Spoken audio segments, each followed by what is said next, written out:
Hello mga kalutman, good morning. Happy New Year sa inyong lahat. This is Joven Villaderta. Ngayon gusto ko i-share sa inyo na may bagong taon na ngayon at ito yung mag-good news sa Loadmana. Meron na po tayong bagong office. Ito po siya. Yan, ituturo ko po kayo. So kasi yung dati nating office nandun po siya sa taas, sa dati. Gagawin na po siyang all-in-one. So ito po yung magiging office natin right now. Pwede na po kayo pumunta dito from Monday to even Sunday. Basta mag-set lang po ng appointment para mag-set po itong office or pwedeng kunin yung susi sa kabila. Ito po yung entrance. So ito pong building na to is nasa taas to ng Alphamart. Sa mga nakakapunta na dito, nasa kabila lang po tayo. Doon po yung dating office natin. Kita ko po. Ayan.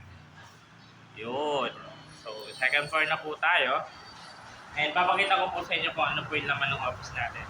Ito po, narentahan po ito ni Fresh kasi mas malaki, mas makaka-focus po tayo kung meron po tayo maraming invite.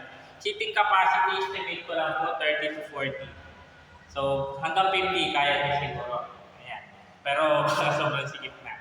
Ayan, kompleto na po ito. Meron na po tayo dito, meron na tayo for TV, sa mga presentation, kung meron kayong mga PowerPoint or sa cellphone nyo, pwede yung i-share screen lang or i-cast nyo lang yung cellphone sa mga ano natin sa screen.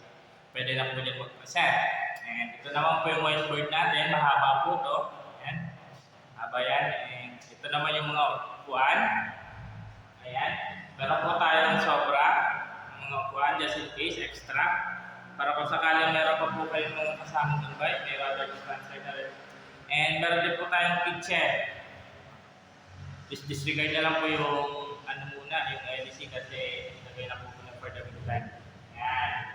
So, kompleto na po tayo. Naka-aircon na rin po ito. Pinakabit na po ito na press. So, sa mga nagbabalak, gustong malaman kung anong mga update kay Loadmana, ano pa yung mga gusto nilang matutunan about technical, presentation, and even in DO, sasama na rin po namin yan. And ito na po yung parang magiging office din ng orientation and training network development.